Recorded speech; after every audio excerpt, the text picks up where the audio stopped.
तर मुख्यमंत्र्यांनी धनंजय मुंडे यांना मोकळं सोडू नये, धनंजय मुंडे यांच्यावर कारवाई करावी असं मनोज जरांगे यांनी मागणी केली आहे। बीडमधल्या टोळी संपवणार असल्याचं जरांगे म्हणाले।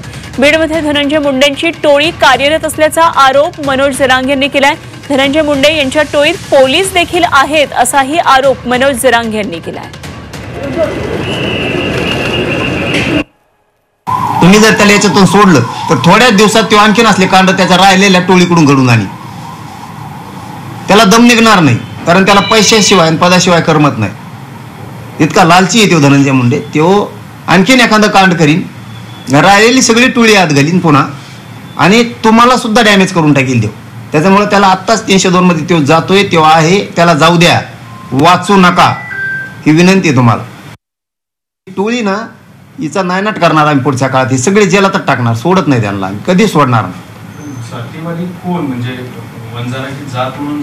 हे टोळी धनंजय मुंडेची टोळी, त्यांच्यातले चांगले लोक आहेत राव, त्यांच्यातले काय काय चांगले लोक आहेत। ही टोळी ना इतकी मजुरी आहे, ही अर्धी आज जेलात गेली, अर्धी राहिलेले घालणार, त्यांना सुट्टीच नाही। फक्त इथून पुढे तुम्ही मराठ्याला त्रास द्या म्हणा, तुम्हाला सांगतो।